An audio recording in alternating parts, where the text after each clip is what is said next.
বিদ্রোহীদের আচমকা আক্রমণের মুখে নিজ দেশ ছেড়ে পালায় প্রেসিডেন্ট বাশার আল আসাদ। আসাদ সরকারের পতনে দেশটির জনগণ স্বস্তি পেলেও তাদের ঘুম কেড়ে নিচ্ছে যুদ্ধবাজ নেতা নেতানিয়াহুর দল। গৃহযুদ্ধে জর্জরিত সিরিয়ায় বাড়তি সামরিক দখলবাজি চালিয়ে দেশটির স্থিতিশীলতা পুনরুদ্ধারের সম্ভাবনাকে একেবারে গুড়িয়ে দিচ্ছে ইহুদিবাদী রাষ্ট্র ইসরায়েল। সিরিয়ার ভূখণ্ডে একের পর এক থাবা বসাচ্ছে ইসরায়েলি সৈন্যরা। 1973 সালের ইয়ম কিপ্পুর যুদ্ধের পরে প্রতিষ্ঠিত নিরস্ত্রীকৃত বাফার জোন দখল করে নিয়েছে তারা।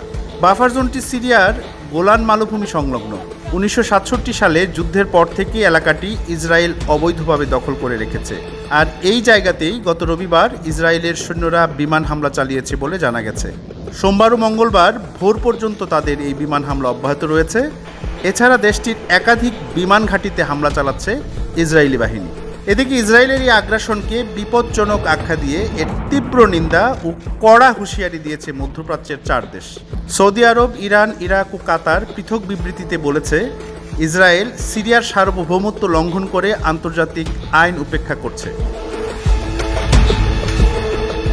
সৌদি পররাষ্ট্র মন্ত্রণালয় সোমবার এক বিবৃতিতে বলেছে, ইসরায়েলের পদক্ষেপগুলো আন্তর্জাতিক আইনের ক্রমাগত লঙ্ঘন, সিরিয়ার নিরাপত্তা, স্থিতিশীলতা এবং আঞ্চলিক অখণ্ডতা পুনরুদ্ধারের সম্ভাবনাকে নষ্ট করার জন্য ইসরায়েল যেন সংকল্প নিয়েছে।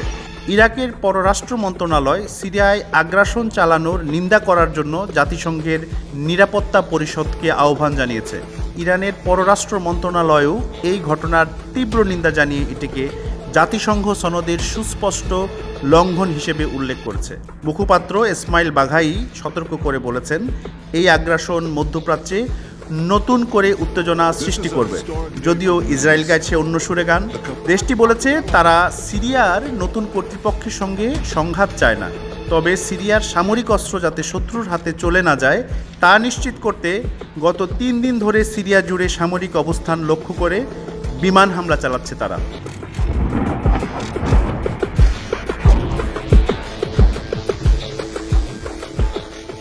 ইসরায়েলি সামরিক বাহিনী মঙ্গলবার বলেছে, তারা সিরিয়ায় কৌশলগত সামরিক লক্ষ্যবস্তুতে গত 48 ঘন্টায় প্রায় 480টি হামলা চালিয়েছে, যার মধ্যে সিরীয় নৌবাহিনীর 15টি জাহাজে হামলার ঘটনাও রয়েছে।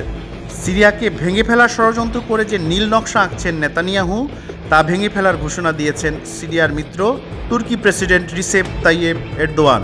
হুঁশিয়ারি দিয়ে তিনি বলেন, সিরিয়াকে আর কখনোই ভেঙে ফেলতে দেওয়া হবে না। কেউ যদি সিরীয় ভূখণ্ডের অখণ্ডতা নিয়ে আপোষ করতে চায় তাহলে তাদের বিরুদ্ধে ব্যবস্থা নেবে তুরস্ক।